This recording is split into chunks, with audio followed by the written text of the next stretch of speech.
Welcome back to the Adventures in Advising podcast. This is Matt Markin, one of your co-hosts, along with Ryan Shekel. Ryan and I are taking this episode off from hosting to welcome back returning guest and returning guest host, and that is Gavin Farber from the College of New Jersey. Gavin, welcome back. Thanks, Matt. It's great to be back on the pod. Yeah, and I love your interviews. I'm glad that you're back on, and I know this will be yet another incredible conversation. So I'm going to jump off, bring your guest on, and go ahead and get started. Well, welcome everyone to today's episode of Adventures in Advising. We're titling it Advising the Global Citizen, and today you will meet 4 different advising practitioners across our membership who are helping students work through different types of immersive study abroad experiences that are different from the traditional semester or year-long study abroad because it doesn't work for all student populations. These are short-term study abroads, mainly in summer or winter, and they're great opportunities for your students to learn as global citizens and engage outside their normal comfort zone of their traditional classroom environments.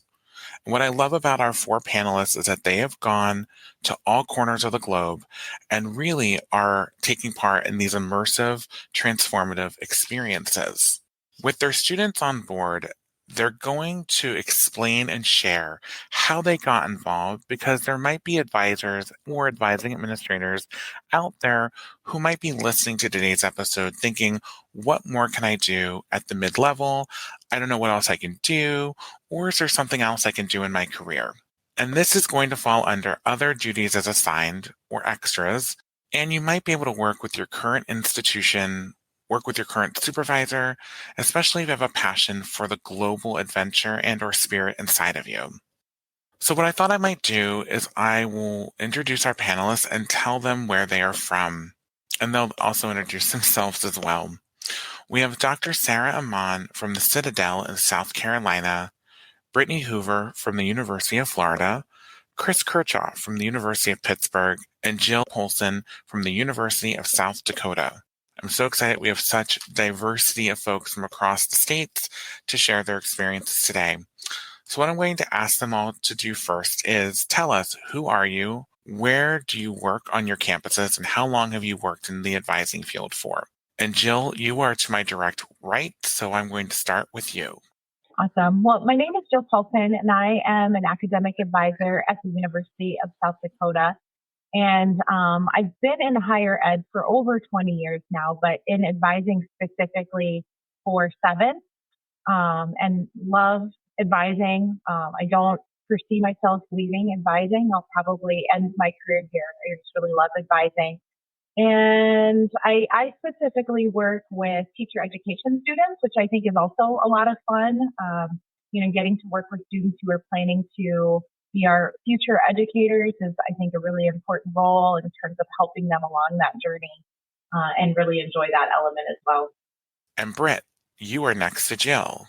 Hey, good morning, everyone. My name is Brittany Hoover, and I have been working in advising, since December of 2013, which is wild. I feel like it goes by really, really fast. Specifically now working more with pre-health students. So we have a very large pre-health population at UF, something like 35% of our students we estimate are pre-health. So work a lot with them, pre-med, pre-dent, pre-pharm, pre-vet, PA, any pathway you can think of there. That's kind of my student population. I also help run that team. So I'm the assistant director, help with event coordination and website updates and administration and searches and all that fun stuff. And then just excited to be here with you guys today. Sarah, you're next. So hi, everyone. I'm Sarah Imam. I'm the Director of Health Sciences at the Citadel, which is the Military College of South Carolina. I, too, am a pre-health advisor. I started working in the field of education in 2015, so it's been 10 whole years, and I've been advising for 9. It was a very steep learning curve because, if you can tell from my accent, I wasn't entirely educated here. So I had to learn the American way, which was awesome. But it meant that I had to sort of dig quite deep into what I could do for my students. And, as advisors, our goal is always to have successful students. So my role really was to learn from the best. So it meant I joined NACADA And I am also involved in NAP, which is the National Association of Advisors for the Health Professions. I took on leadership roles and just made sure that I was well educated so I could then do my best as an advisor. And finally, Chris. Hi, everyone. My name is Chris Kirchhof. I work at the University of Pittsburgh in our Swanson School of Engineering as the Director for Undergraduate Recruitment and Transfer Student Services. I've been in this role and multiple roles around the engineering school for about 16 years now. When I started, I was working as an academic advisor for first-year undeclared students within engineering. So that's how I got involved with some of our study abroad programs for first-year students. And then in building that relationship across campus with different offices, I've been able to work with students in other capacities. So Gavin, thanks for inviting us on. It's my pleasure to lead this conversation, and we'll be breaking it off into five main areas. But as conversations may go, we might go off topic, and that's okay. Because as friends in higher ed chat, we sometimes do that. I often want to ask folks who are doing this type of work, how did each of you get involved in the running, the organizing of these study abroad immersive trips? And you can all just jump in as they go, but I would love to start first with Britt. Yeah, so I think I first started thinking about it. We have in the College of Liberal Arts and Sciences at UF a program that's called Beyond 120. And so Beyond 120 is sort of experiential learning, professional development focused side. So we have like our advising piece, and then this is kind of the extracurricular development piece. And so we have different lecturers there who teach pre-professional classes. We have internships, study abroad opportunities, a lot of good things going on there. But I believe it was pre-COVID and we were attending a NAP conference, Sarah. So when you said NAP, I was like, this is actually perfect. A good segue. So we were at a NAP conference and myself and a friend who is now a lecturer for Beyond 120 and runs their global engagement program were chatting with someone from Atlantis. And so we were looking for opportunities for our students to do some shadowing, but specifically shadowing abroad so that they could get that, cultural humility and cultural competence and foreign language and just learn about different people and, their healthcare system and religion and government and all the wonderful things that can come from study abroad. And so we were really excited to do that. So I think that it got started in like 2017, 2018. And then by the time we were going to run it, I think it ran for 1 year in 2019. And then when I was going to go my first year in 2020, we did all the work. We had our cohorts. We were ready to go. And then it was COVID. So March of 2020, we got shut down. Unfortunately, I had to tell my students we're not going to be able to go this year. Stick around. I'll keep you on my wait list for next year. Next year rolled around. Unfortunately, couldn't go again in 2021. So my experience started officially in 2022, summer of 2022. We took a group abroad. I specifically took 12 students abroad to Pontevedra, Spain, and had a wonderful experience in that region, in that area. The folks are very, very kind and sweet. And basically, we would take students abroad for 4 weeks. So it would be like our summer A or summer B term. And then we would teach a class along with that. But since 2022, I have gone to back to Spain in 2023. So Pontevedra, Spain again in 2023. Last year, we went to Mestre, Venice, Italy. And then this past summer, I was in Zagreb, Croatia. All amazing, wonderful experiences. I have taken a group of typically 10 to 12 students and then taught them in an online sort of asynchronous class besides that to teach them, about the healthcare systems and reflecting on their time they're shadowing. So, that's how I got started. And Sarah? So my story is very similar. My very first NAP conference was in 2016. I literally discovered it online. My school, although we had pre-health advisors, my school is very small and we have a faculty-based advising program. So in other words, all of us advisors are in fact faculty. We don't have professional advisors.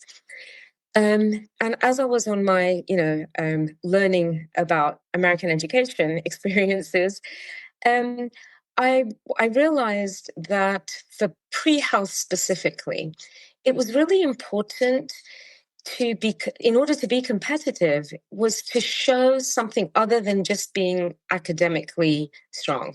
You needed to be able to demonstrate so many, different things. And what I learned was, after coming back from this conference, was that many of the graduate programs that students apply for, and it doesn't matter whether it's pre-health or not, having an experience abroad really gave the students a competitive edge. So I was then determined to start planning programs as an advisor, which included an experiential learning opportunity, as well as being able to shadow and volunteer and doing research, all the other things that you would need to go on to become competitive for all of the health professions. So I too joined Atlantis, and I designed a program.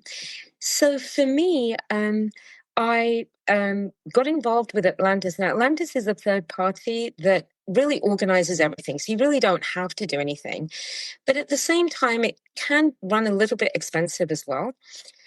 My program I designed in Lithuania, and I chose Lithuania. So I also teach healthcare systems. So I wanted my students to experience a different type of healthcare system. In my case, it would be universal healthcare, as well as a shadowing experience. And it worked out really well. So I did it for 2 years in 2018 and 2019. And again, I was changing up countries and was then going to take my group to Hungary for 2020. February 2020, I withdrew. I knew what was going to happen. So I was actually one of the first study abroad programs that withdrew for safety reasons. And then what happened was it's a little different, I guess. I was heavily involved with study abroad, and so I was assisting other schools designing study abroad programs. I think one of the key goals for me is making study abroad programs accessible. And that means making it affordable, trying to get scholarships. So I found out about all the rules and regulations, which would allow a student to be able to use either their student loans, any scholarship, their GI Bill. And I think that was kind of an important component for me, and to assist other, advisors with designing programs that would allow accessibility to these types of programs for all of their students. So just cutting a long story short, in 2021, again, we were all stuck with COVID. I myself am a medical doctor, and I wanted to do more. And I checked many different countries. It needed to be safe because it was just going to be me and my daughter. And I found that Kenya was a country that wasn't receiving a lot of assistance post-COVID, did not receive vaccines. Well, most of Africa didn't at that time. And I just wanted to go and help. I found an organization that would assist me. And I basically just went there with my daughter, set up my own little camp in a church, and just started seeing patients. And I did this for 3 weeks. And it really kind of changed my world. I started thinking about maybe trying to do this at a bigger level and having my students come. And that's what I did. So 2022, I started my own medical camp.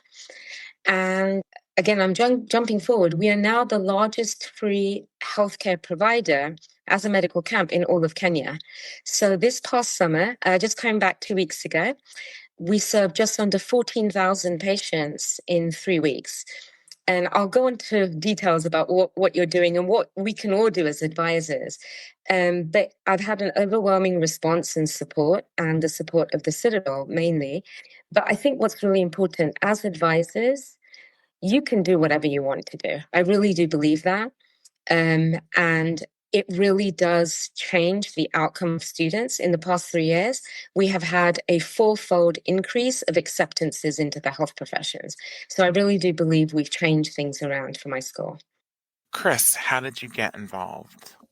So I kind of fell into it a little bit. The University of Pittsburgh has had a program for the last 25 years for engineering students called Plus 3, and it is a 2-week program where students earn 3 credits through coursework with either an engineering or business faculty member.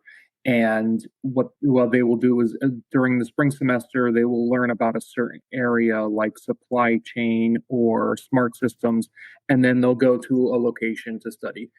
This was a pre-existing program when I started as an academic advisor, and there was an opening in 2011 for someone to help the faculty member in it was Viña del Mar, Chile. So I got to go down there for 2 weeks, had a great time, and told them that if you ever need anyone else, please let me know. So in being my relationship with the students and my relationship with the faculty, I've gotten to go on a number of these, both pre and post COVID, to China, Cyprus, the Czech Republic, and then this past May, we were in Seoul, South Korea. So I've gotten experience in a lot of different locations, which I think was very beneficial in terms of working with our student population, because these are, just finished freshmen. Many of them have not traveled internationally post-COVID, and a lot of them have never traveled internationally without their parents. So there was a lot of, I don't want to say hand-holding, but a lot of kind of education of how the entire travel experience is going to be different, and how working with faculty, working at other universities, visiting companies was just going to be a different experience for them. And that mentorship has been a really rewarding experience. And Jill. Yeah, so I'm kind of like Chris. I also kind of fell into this opportunity happily. Several years ago, there was a connection made between our director of our Gallagher Center, which is the International Studies Department at USC, with the International Studies Director at a school in Germany that happened to be a teacher's college. They started having a conversation. Initially, I think back in 2019, we had a senior advisor in our office that was kind of working on getting some kind of a trip going. But then, like many of you mentioned, COVID happened. And she ended up retiring and moving to Mexico. And, just kind of a series of events took place. But the associate director at the time was like, I don't want to let this opportunity get lost, right? Like, we had made this connection with the school in Germany. And so they wanted someone to pick that up. And I'm like, I'll help. It was definitely a jump for me. I'd never been to Europe at all. So to jump into a situation where I'm going to be leading a group of students to a European tour was a little intimidating, but also I knew it wasn't an opportunity that comes around every day. So I was going to take it. So we were initially supposed to go the first time to Germany for 2 weeks in 2021. And we had everything in line. And around the time that we were at the stage of getting students to commit to the program, COVID was kind of ramping back up in Europe. And then the war broke out between Ukraine and Russia. And so it just kind of made everyone nervous. It made our Midwest students who had not traveled again, many of them had not traveled internationally, and it got them nervous. So unfortunately, we had to cancel our first run. So our first successful trip was in 2023, and it was amazing. Initially, our dean said, we'll see how it goes, right? We'll see if it's successful. We'll see how the students respond. I don't think I was back in my office for more than a day before she was in there saying, we have to do this again. Because she's been hearing from parents, she's been hearing from students about, how wonderful the experience was for the students in schools. And that's what's unique about this particular trip is through that partnership, we actually get to go into German schools at K through 12 levels and meet with students, engage with teachers, engage with administration. So it's all tied to a comparative education course where they're comparing the German educational system to the U.S. educational system. How is it similar? How is it different? And making all of those learning connections and networking connections. This last trip that we did in May 2025, we had 2 students, a German student and a U.S. student, who are already making plans to connect their students as pen pals. So, it's going beyond just the students' experience, but now trickling down into the students that they're going to teach in their classroom. So just those global learning experiences that they have And then obviously we did a lot of like cultural immersion kinds of experiences too. You know, we went to Dachau concentration camp in Munich or near Munich, and just the global conversation of education and the teaching of history is so important in that context. This last time we spent 2 days in Paris. That was totally just frivolous fun, but I think that's important too on these kinds of trips to help them, you know, just have a little bit more exposure to culture and art and history in a different way as well. All of you have done fantastically different trips with common themes, which is so fantastic. My next question, everyone, and I'm just going to say, you could lump all your answers together, but a lot of you mentioned working with a program called Atlantis or with other campus partners. So what I'm really interested in is how do you lead the trips? Are you the practitioner that does all the program promotion? Are you the main person helping with the advising? Or are you working with someone on your campus or a third party to help get the students engaged and interested in? And what do your timelines look like? Because so many advisors out there might be listening to this thinking, oh my gosh, how long in advance do I need to know if I want to do this program? When do they need to sign up by? Things like that. So campus partners are the gist of this question. I'll go ahead and start just because for the listeners, it is July and I have a meeting later today talking about next May. So these do take a long time to work through, and I think it's multiple entities that you're working with. With us at the University of Pittsburgh, we have our engineering faculty who will work with, the topics or where would be ideal locations for that. And then it's our global office who does more than just like the study abroad part. They'll work on, how is this going to be, academically feasible? What partners are across campus? Are we going to work with business or the School of Nursing? And then it comes into third-party partners. We've used a number, I'm sure like Atlantis, who are the kind of the people on the ground in those locations who are working with either businesses or universities, or we're using our own university contacts that faculty might know. So it really is a large-scale partnership that a lot of students, hopefully will never really understand what it is, because they'll work with us as far as advertising, and then they'll work with their academic advisor about signing up for the program. But there are a lot of components that are going to go back and forth. And I'll do my shout out to Alicia Olade, who is at the University of Pittsburgh in our office, who is working with a network of a number of different partners on campus and off campus, and they really do a Herculean effort within this, because there are so many different little logistics in regards to living arrangements, transportation, insurance, vaccinations that really go into it. That thankfully I don't have to work with as much, but I know that at the end of the day, when the students are on site, I will have to have that training of what does a student need as far as academic concerns, health concerns, and such. I'll jump in next, and I would concur with Chris that it's definitely a very large team effort.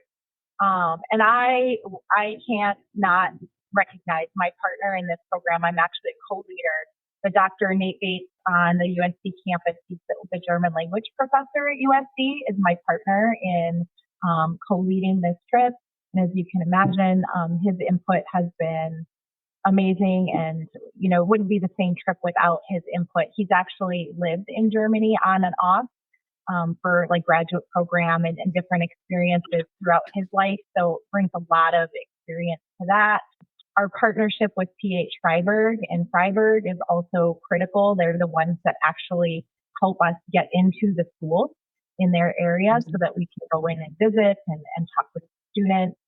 And then at USB too, our international center helps with a lot of the logistical things like Chris was mentioning. So like the insurance for the students, and helping us get the housing set up, and the in-country transportation.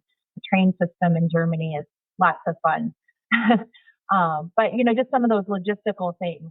But then Nate and I, we're really boots on the ground, building our syllabus, building those learning experiences that we want them to have. We're scheduling all of those out of school experiences, I guess you could say, in terms of like what museums do we want them to be able to experience, or what other cultural experiences do we want them to have beyond just the educational comparison, and make sure that they're getting that full experience.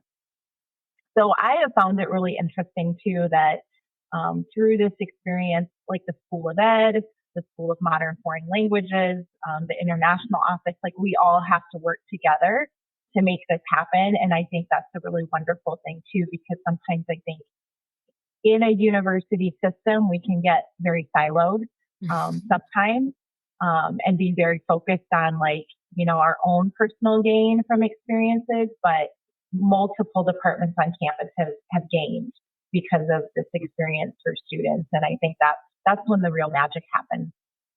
So I'll go next. I absolutely agree with what's already been said, Jill and Chris. It takes an entire village to get something like a study abroad program off the ground. So a couple of pointers for me. If you're an advisor and you're considering doing a study abroad program, what would be the very first thing to do? The first thing would be to check with the administration in your own school. You probably have a study abroad office or an office that is in charge. And you need to make sure that you have all approvals in place before you start, planning. You have an idea and you have to think about the outcomes. What are the goals of your program? Are they career specific? Are they experience specific? Maybe it might be research. So once you have an idea, you don't have to have all of the details fleshed out, but just make sure that your school's on board and they approve, and that you'll get the final approvals once you submit the proposal. Another important tip is federally, if you can offer 6 credit hours or more, your students can use funding. So in other words, their student loans could be used for their study abroad program, or any other scholarship, I've mentioned GI Bill or any other type of funding. Financial aid will also be able to assist for many students as well. So 6 credit hours plus is the key goal. For me, I offer 7 just to be on the safe side. So just to make sure that, it's on the record that everybody, I just want accessibility. The next thing that you need to do, as Jill had mentioned, is make sure you have a syllabus of some sort. The syllabus part is important because it does need to be constructive learning. So even if it's a directed field experience and just directly having experiential hours, that in itself can be a 3 credit hour program as well. So you don't need to be overwhelmed with designing a syllabus. I think it comes quite naturally. And I think if you're starting off, having third-party organizers, and there are many of them. So I know Brittany and I have used Atlantis in the past, but I think in order to think of every single thing, it can become quite overwhelming. So I think having a third-party vendor really does assist you. And once you've done it a few times, you might be able to venture out and try and do things on your own. Or if you've got the support of your school that can actually think of everything, and you've got someone else going through, all the logistics of transportation and insurance and, et cetera, because there's so many small things to think of.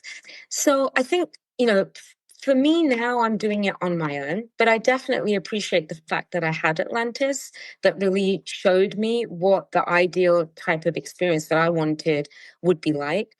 Another thing that really is important is doing research in the area for safety. Not all areas in a town are exactly, as safe as each other. And especially for me, because I'm going to Kenya, which is pretty unknown for most students and parents.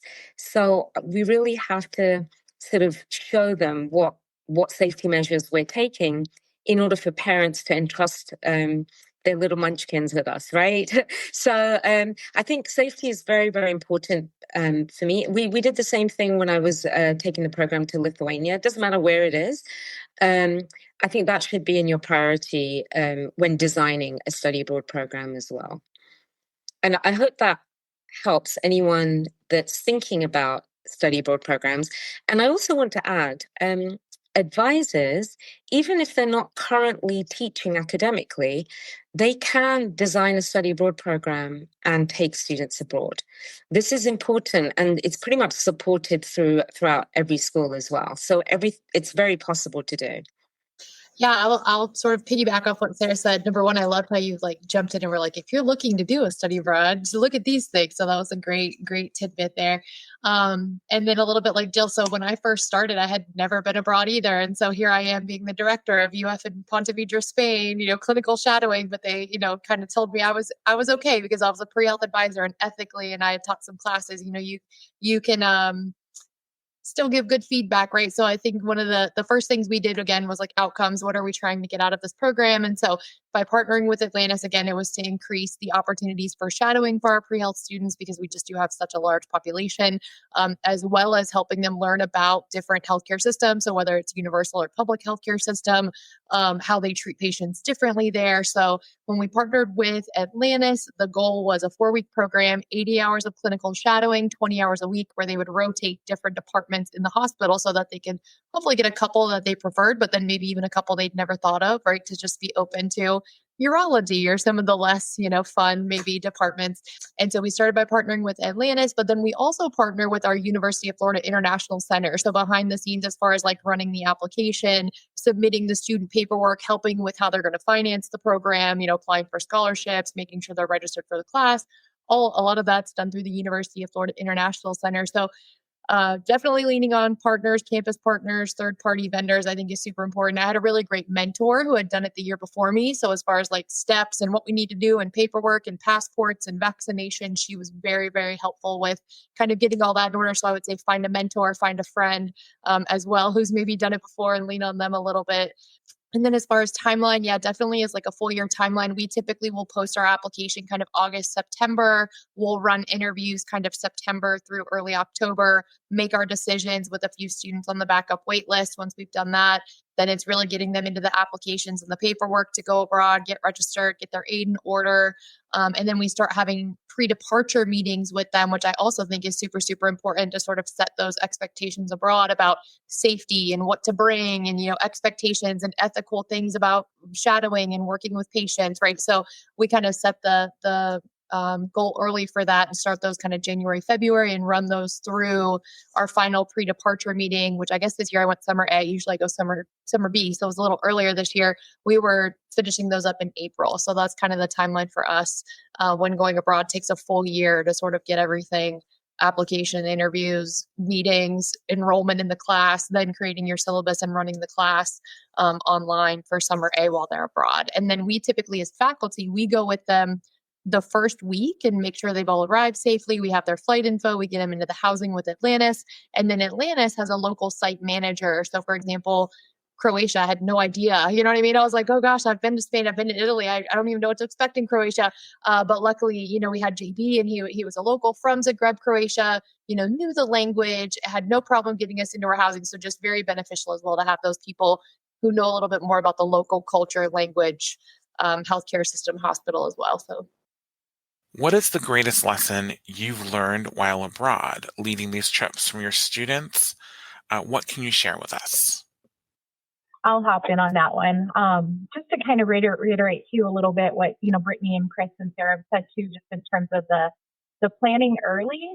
But I'll also add, you have to be prepared for plans to not go as planned and be okay with that. And I think sometimes that's one of the best lessons that some of our students take away from this experience too, is how to roll with the punches when maybe a travel day doesn't go exactly as planned, or you can't get into the station where you're supposed to get on the next train. And how do you deal with some of those logistical issues? I think there's a lot of learning that goes outside of like the traditional academic avenue in these kinds of trips, in just terms of, even just spending time with a group of people that you potentially don't know for 16 days in a row. And how do you build those relationships and still be respectful and cognizant of everyone's needs and respectful. I think it's so important as part of this journey too. So I feel like this is an opportunity that ed students at USC had not had for a very long time, to have like a study abroad trip that was specific to their program, that didn't end up making it take longer for them to graduate. But they still have this opportunity, have this global engagement, learn a bit of cultural humility, learn a little bit of, how they can learn from other cultures and other people of various ages. We also had the opportunity to go into some college level seminars with the school that we partner with. So again, they were college students there, and our college students making connections that I think will go on and proliferate in what they're able to do in their own classrooms. So just those global experiences, I think, are so valuable to expanding our ideas of equity and inclusion and all of those things that we're fighting for every day. I can hop in. We're talking about favorite things or favorite thing we've kind of learned while abroad.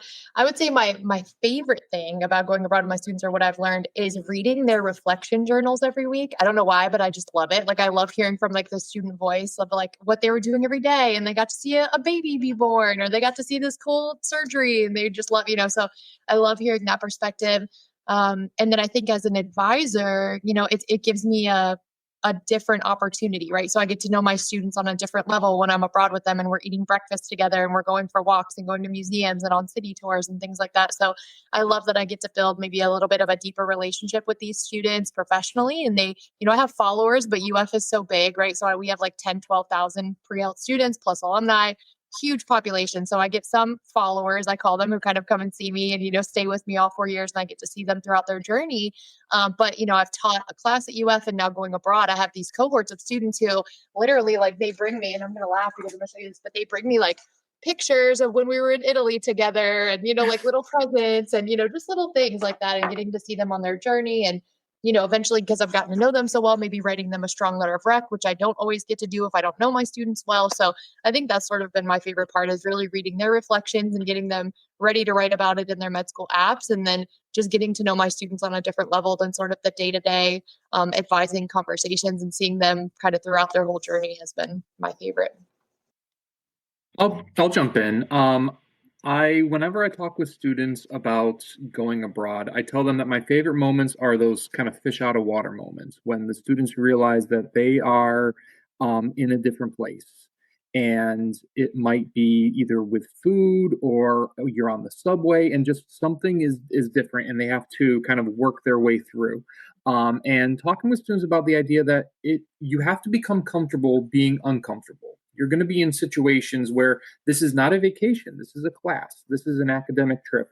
And there are going to be situations that you need to persevere through. And I think generationally, I know I'm going to sound like the old man in the room, but the students need that. Students need that little bit of push, and being able to discover themselves through this. So I've always enjoyed kind of talking with students about that, both before the trip and then, afterwards, oh, can you believe, XYZ happened?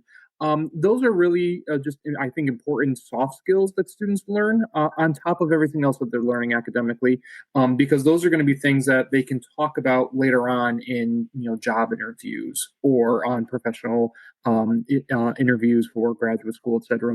These are going to be the types of things that help to kind of add on to the breadth of their experience. Yeah, for me, something similar. I think seeing the students grow is the absolute best part to me. I feel like they return back home as completely different individuals from what they've learned. Obviously for me, my study abroad is a little bit more extreme. We're going to Kenya. We're working in the slums, where a lot of our patients, a lot of them have one meal every 2 days, or if they have one meal a day, they're very, very grateful. Yet the patients come in and they're all very happy, and they're also grateful for us to be there. So I think one of the biggest things, that my teaching for the students is being able to respect everyone. Nothing is wrong. It might be different, but it's not wrong. So the attitude of the students definitely changes. I have a lot of students that have never been on a commercial flight, let alone go abroad. And so the learning experience of having to navigate things. Now we're there. We're 2 faculty members that manage. Our group is 30 students, so it's pretty large. But we have 2 faculty members to assist with everything. But we want our students to deal with things on their own. And be able to respect everyone and be able to just join in and appreciate the cultural things, whether you like it or not, to experience it and make an informed decision. I don't like it because I've tried something. And I love that part of it. I don't necessarily love every single food item, etc., but I'm willing to try it, and let's just see how it goes. And I think that's really part of the fun. And I think obviously, so Brittany and I are very specific, right, with pre-health, but I think it applies to everywhere. That cultural component, being able to deal with people from all different walks of life in your professional life is really important. And normally, especially us, like where I'm in South Carolina, we meet very similar, like-minded people our entire lives right there. So I think it's really important to be able to interact with people that might not be the same as you. And whether that takes place, at home or much more easily abroad, that experience really, really changes the students' minds. And I absolutely love it. And we can definitely see it, like Brittany, we have reflective essays and case studies. And because they're medical case studies, but a simple thing like a little burn can become a huge infection and this little child dies. And this is something that would be unheard of in America. And being able to understand why this happened, and the fact that, there are plenty of people that don't have, insurance or easy access to healthcare in America, whether it's rural or lack of insurance for multitude of reasons. But getting a thorough understanding, because a lot of my students have, they sort of think that, well, if you don't have something, maybe you should work harder and try and get it. And then they see people that are just born into something and it's not their fault at all. And how privileged we are just by living in America, just to have running water or be having food whenever we want. It's a privilege. And so I think one of the other things that I see with my students is gratitude. They suddenly become grateful. And I've had parents write to me and said, I don't know what you did, but he's actually respecting his little brother now and not beating him up every day, or something like that, just so a little bit more loving. So to me, that's the biggest thing, is the growth of students. And it doesn't matter what program they're going to do, just by going abroad and not on vacation and on a resort, but having to navigate things themselves, really allows students to grow and just makes them better human beings. One thing I also want to commend all 4 of you is what you're doing. And again, we're all friends and we're connected through various social medias, but you're all posting great social media. Sarah, you're posting videos with the Citadel and you're putting it on the Citadel's website. Jill, you're putting on Facebook your journey throughout Europe. Britt, you're putting up your different experiences from Spain, Italy, and Croatia. And Chris, you're sending me pictures via text of, quote, there's a snail face mask. Should we try it? And again, I'll also get text messages from Chris of a picture of food, and he knows I don't eat all types of food, and he knows I'm a picky eater. And again, I told him Korea is the place where you need to get good face creams, and you're going to the best place on earth for face cream. Also, Sarah, I was crying watching your videos because you interviewed a woman who came to your medical clinic who could not walk. And in the video, you showed the before and after of her getting a shot in her knees. And after 45 minutes or an hour, she said, "Oh, I feel great." And you interviewed her and she could walk. Limping, and she left walking. And what's incredible is a lot of the patients, they don't have much. They're living in the slums. She came in the next day with, she'd cooked rotis for us as a thank you, which is a huge big deal. Just saying thank you from the bottom of her heart. And my students are, I feel like my students really, really learn from that. Like the whole idea of gratitude is huge. And it doesn't matter what country you go to, you learn the good and the bad, right? And I feel like all of your students are probably coming back grateful for the things that they have, no matter what country they've gone to, right?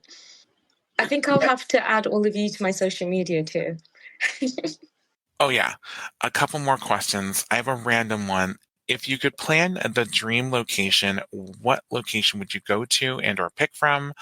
Obviously, you've gone to a lot of different places around the world. You've gone to Africa, Europe, and Asia. Putting it out in the universe, if you could plan something for 2026 or 27. I would want to go to Ireland or Scotland, but selfishly, that's just an area that I would like to go to. I was going to say, I don't know, as far as like comparison for healthcare systems and things like that. I think, Spain, Italy, are very popular locations with students. I feel like just kind of, worldwide, those are very popular locations. I think this year with having Croatia, I was a little nervous because I was like, I feel like students don't know as much about Croatia. Are they going to want to apply? Are they going to want to go? What's the language barrier going to be like? Because I feel like I have a lot more students who speak Spanish. We're from Florida, or who have a background in Italian, or I have a background in Spanish, so I feel like I can communicate well enough in Italian where I can get by. You know what I mean? But I was like, Croatia, you want me to go to Croatia? I was like, I have no idea. You know what I mean? I have no idea where I'm going or what we're doing.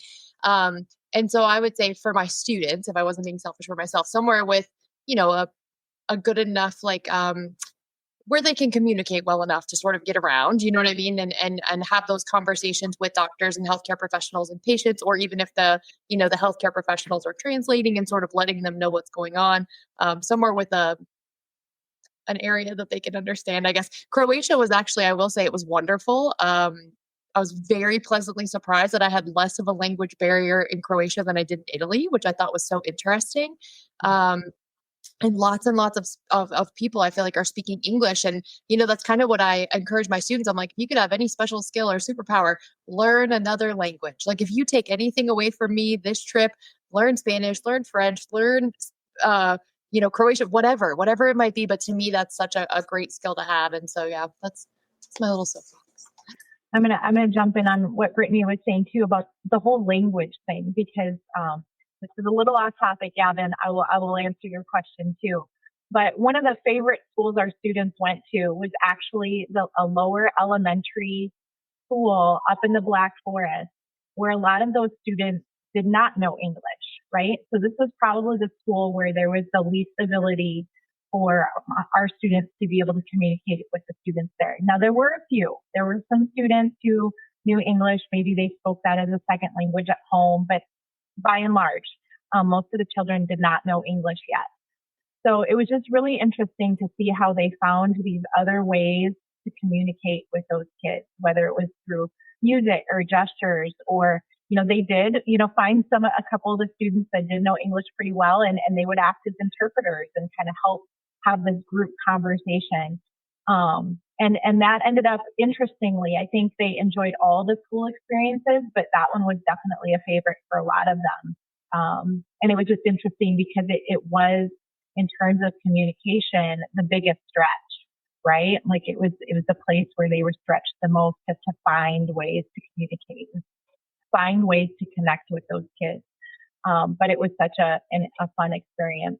So as far as the dream location, the next place that I don't think I'll be doing, but I'm hoping to get this going, in 2027, we'd like to do a very similar style of trip with the comparative education, but to Finland. We have a couple of administrators at USC who were able to visit there last summer, and one of them happens to be my supervisor. So I'm very much in her ear right now.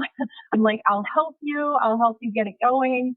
But I think it would be really great to potentially get a couple other countries with also interesting or strong educational systems, and get those trips going on a rotation so that every year or every couple of years, these ed students could go on similar trips, but to different countries, and have that more broader comparison, which I think would be wonderful.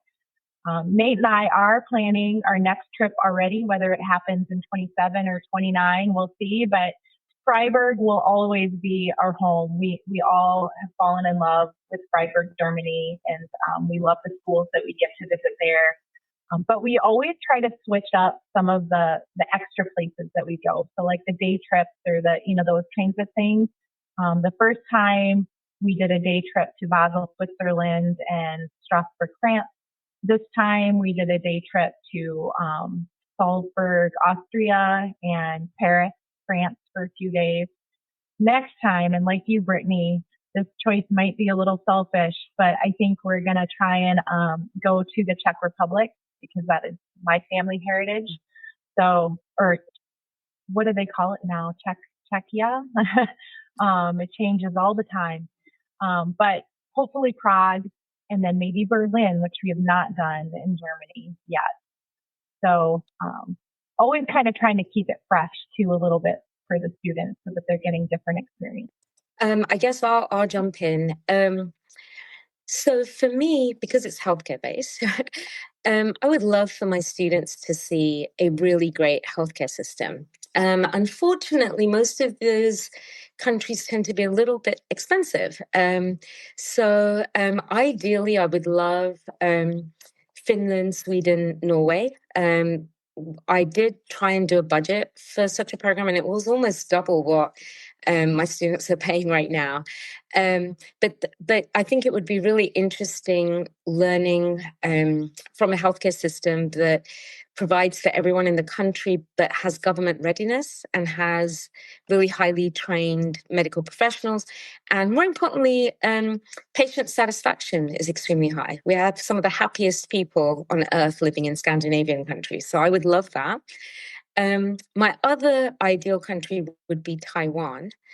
The way Taiwan responded during COVID-19, and again, it has universal healthcare, some of the best trained professionals and extremely advanced medical care as well. So those are some of the countries, but I feel like logistically it might not be possible, or if it did, it would have to be for a smaller group. But I say never, right? We don't know unless we try and plan for it. And maybe, I don't think I would ever try and replace what I have in Kenya, but this would be in addition to. And then I'm doing my dream study abroad already. It really is a dream come true. And it's only made possible. So there's two parts of it. We have the study abroad, but I actually have a medical camp that is funded by donations. And I'm very honored, and I count my blessings every day to have donors that give enough for me to be able to set up a medical camp. So when I think about it, I think I'm doing my dream job just by being able to do that study abroad. And I'm hoping to be able to expand it. So right now we take 1 or 2 students that aren't from the Citadel, but we're trying to open up another whole wing, which would allow students from other schools to be able to come. We are the only institute that has their own medical camp. We don't join forces. We literally are renting tents and hiring people ourselves. It's designed entirely by the Citadel. So I think being able to share that opportunity with other students in different schools, I think would be a blessing as well. I'm just very happy with how things are going. I'll put it that way. And Gavin, I'll take a different approach in with this, because when you say like dream locations, I'm thinking to myself places that I would want to go on vacation. So I made a list and just threw that out. I don't want to go there with students. I want to go there on vacation myself. But in terms of engineering students, I think so much of what they do is computer based, is technology based. I would really love to have some sort of program where students went to something like Egypt or to Machu Picchu and kind of understood, how did people do this before computers? How did people, build structures, build societies, build, infrastructure before the kind of the gifts that they have right now. So I think those types of areas would be really interesting for a student. Now, they would be probably super expensive, and who knows how many students would sign up. But I think those types of things would be really interesting to help give a full picture appreciation for the job that they're doing. I was excited to hear Scandinavia because I'm reading a book on Scandinavian higher ed, and I do have a connection in Finland for advising. Sarah, a former NACADA president, has taught in Taiwan, and he's back in the States now, and he was there for a good while, and it's really great to hear all these different countries because many of us might know people in those areas. And I will say, Finland is very interesting because the advisors there that I've met through UCAT explain that it gets much darker in the winter around 1 or 2 p.m., and they have to do a lot more engagement with students to get them through their afternoon classes. And it's such a cool philosophy of life they have there because everyone is so much healthier, whether it's Denmark, Norway, Iceland. Sarah, you talking about the healthcare systems are so great, and the way of life is so interesting, especially with the Higa philosophy. And I'm so excited to hear that Finland is on the table at the University of South Dakota.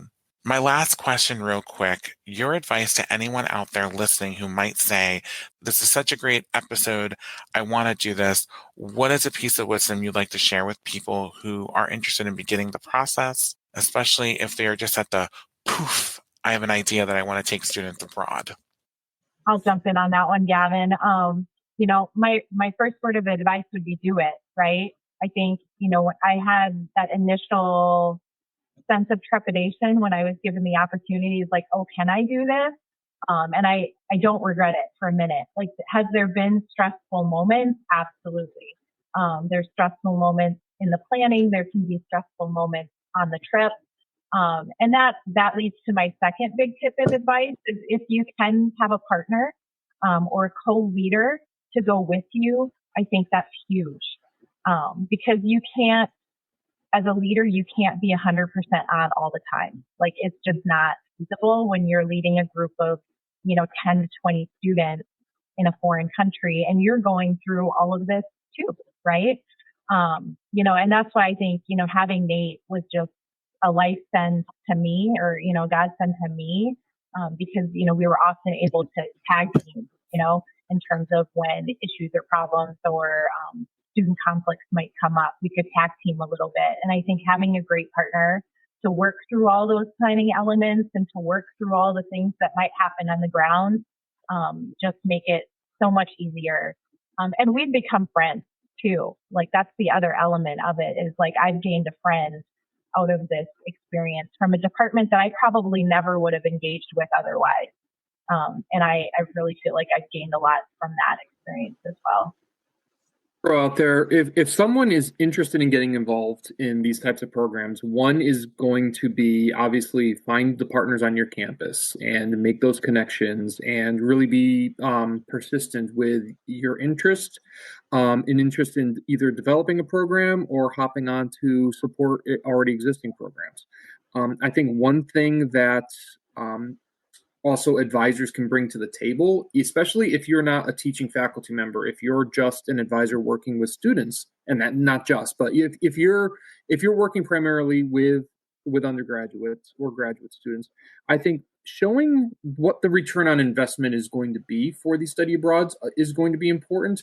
Not only is it that academic piece, but also what can you bring to the table as far as helping students to how to put this on a resume or how to build this into a LinkedIn profile or getting a LinkedIn profile ahead of time so that when they go to schools or companies, they're building contact networks because this is something that they're going to be asked about over and over and over again. So sort of those, what can you bring to the table if maybe you are not an expert in that one particular area or location, and just kind of helping out with that, I think would be important.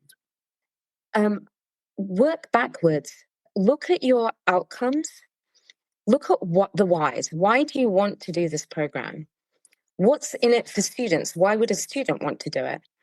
So once you figure out the outcomes, it's easier to prove your case. And at first you might be denied, but if you persist, most people will understand why this program might be important for the students and for the school.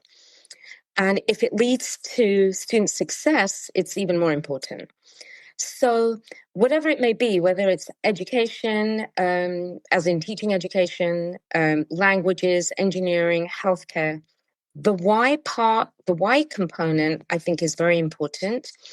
And then you can start working on the logistics.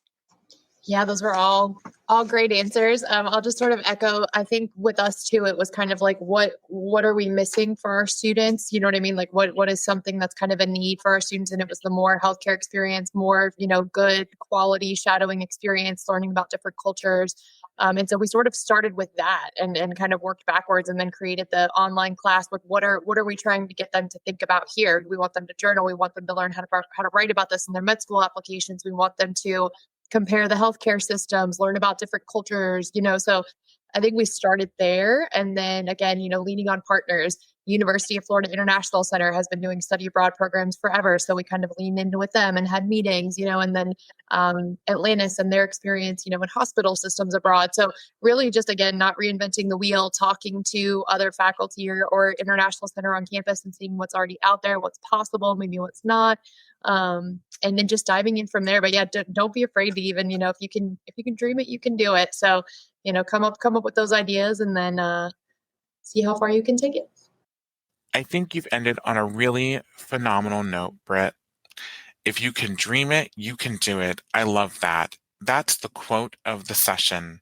Why, I just want to thank Jill, Britt, Sarah, and Chris for joining us today on this episode of Adventures in Advising. I really do hope that our listeners get inspired to have students think more globally as citizens. By dreaming, maybe studying abroad, traveling a little bit, it might help our students think differently and get a new perspective, and also come back with some humble gratitude like Sarah had shared earlier. And that's the beauty of advising the global citizen in today's world. Thanks, and thank you for joining us on this episode of Adventures in Advising.